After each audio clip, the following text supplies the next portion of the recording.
I am so enchanted by this system that the idea of treating it as not really very serious seems to me unthinkable.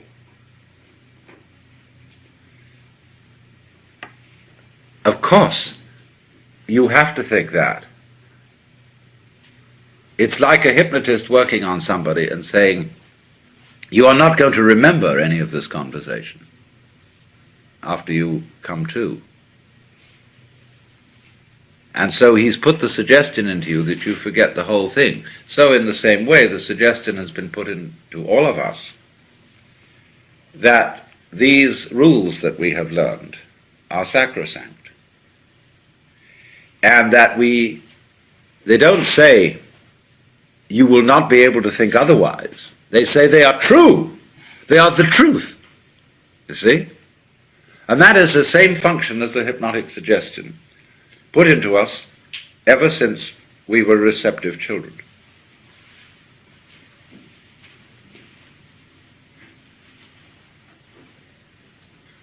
So naturally, it's all part of the conspiracy which we are playing on ourselves. We can't blame our parents for this, because their parents played it on them. And they bought it. And don't forget that time goes backwards. You see? You can't blame this on the past, because now in the present you are creating the values of the past, and you are buying them all along. See, so there's no out on this. You see, in a way, psychoanalytically, one is given an out by saying, well, the parents didn't bring up their children properly, and American people are consumed with guilt about the way they bring up their children. So we must abandon completely the notion of blaming the past for any kind of situation we're in, and reverse our thinking and see that the past always flows back from the present, that now is the creative point of life. And so you see, it's like the idea of forgiving somebody. You change the meaning of the past by doing that. It's like also when you watch the flow of music. The melody, as it is expressed, is changed by notes that come later. Just as the meaning of a sentence, especially, say, take German or Latin, where there's the convention of placing a verb at the end of a sentence. You wait, in other words, till later to find out what the sentence means, according to our way of feeling it. So it is also in our language, if I say I love you, you don't know, when I've said I, what I is doing. I could say I hate you. So we don't know until later. So in other words, the word love or the word hate changes the function of the word I.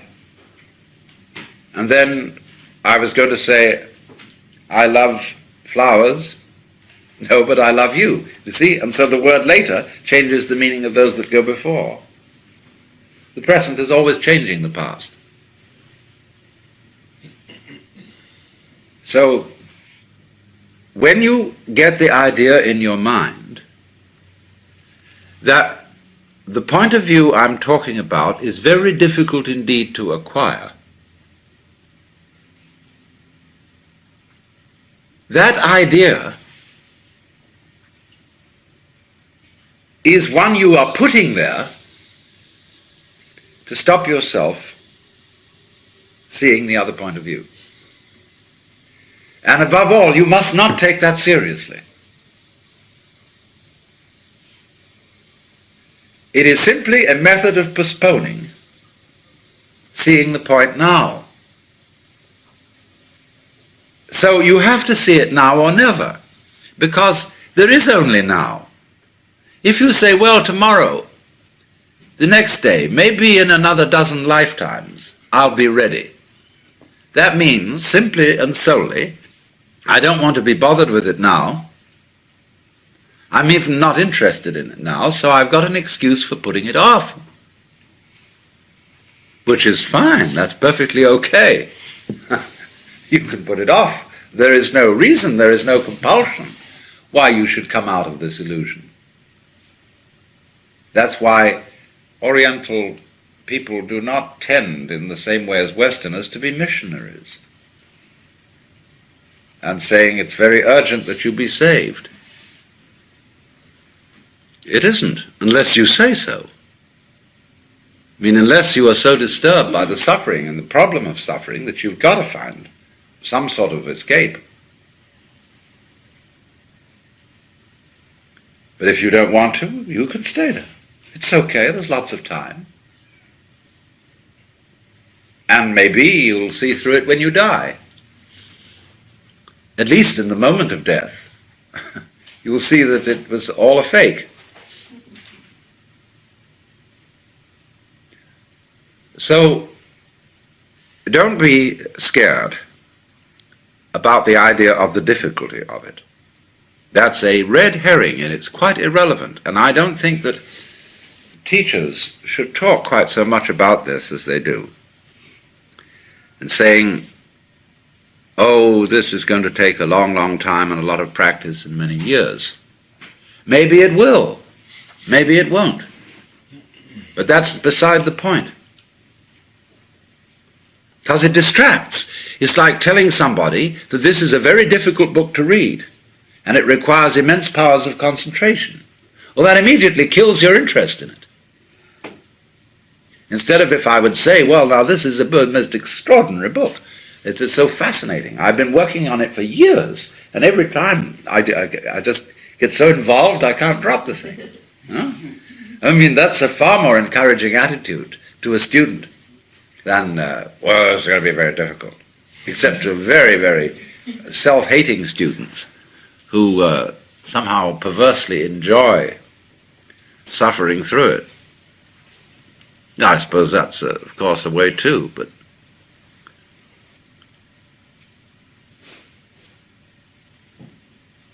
all right, now, if we can see the first part, which is that the ego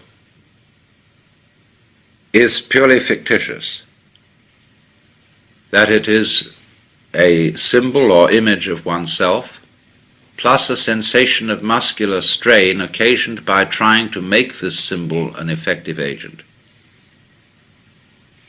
to control emotion, to concentrate, to direct the nervous operations of the organism. Then immediately it is clear that what we have called ourselves, what we have thought of as ourselves, isn't able to do anything at all. There follows this kind of silence, in which there is nothing to do except watch what happens. But what is happening is watching itself. There is nobody apart from it watching it. And so we get into the state of meditation, or as I prefer to call it, contemplation. So then the next problem that arises is, well, what about all the other illusions? Although they are somehow integrated and centered upon the illusion of ego, nevertheless, the whole value system of what is important, what is not important, what is good, what is bad, what is pleasant, what is painful, has to be called in question. Not in order to destroy the whole value system, but in order to see it for what it is. And that's where we will object and say, well, surely that's a colossally difficult task because we are so long habituated to it. And we have been taught to believe that the longer we have been habituated to something, the more difficult it is to change it. And that is true if you believe it. And if you don't, it isn't. So that's why it's always emphasized, at any rate in Zen, that when anything is to be done, it should be done immediately, without thinking it over in advance. Act at once. And you'll find that characteristic of people trained in Zen. They always act immediately. They don't say, well, when should we do this sort of thing. They just do it. Because that doesn't build up. It gives no time for the building up of all this reflection of, well, I've done this way for a long time and I really feel kind of draggy about doing it another way. It's like some people eat the same thing every day. And the idea of suddenly eating something else seems absolutely weird. I remember when I used to have lunch in London, in the city of London. I used to go to a very rather fancy sandwich bar. And there was a very square young man in a derby hat who ordered exactly the same lunch every day. It was fantastic. And so it came that the man who served the bar, the moment he saw him coming in at the door, he had it there. And he would have had a real qualm if somebody had suggested that instead of having a beef sandwich, he should have a smoked salmon one.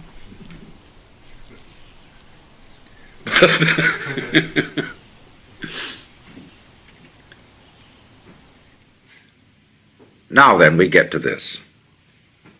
What we are aware of is a complex of vibrations.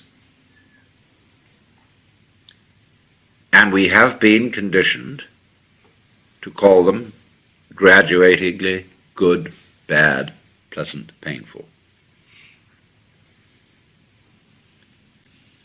Whereas, as a matter of fact, they are nothing but vibrations. And if you look at any one of them by itself, you won't know where it is. That is to say, if you only know red, you can't see that it's red. You can only know that this is red by contrast with yellow and green and blue and violet. So you don't know that a sound is loud unless you know soft sounds, or you don't know that it's soft unless you know loud. And it is that comparison which gives us the feeling of the spectrum as being varied. Otherwise we wouldn't know. For example, when you watch television, you are actually seeing a single moving point moving over the screen. But it goes so fast that you see it in all these different places having different values of light.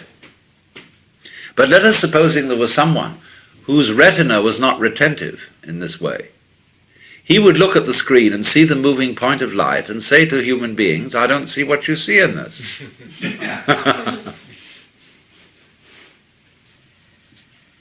Now, can we,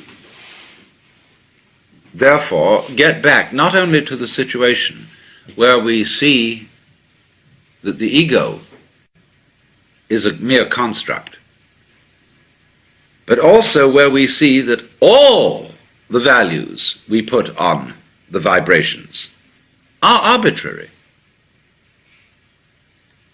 and that we get to a position where we see the vibrations simply as the vibrations. And we would say then, well, surely all this is nonsense, which is correct. The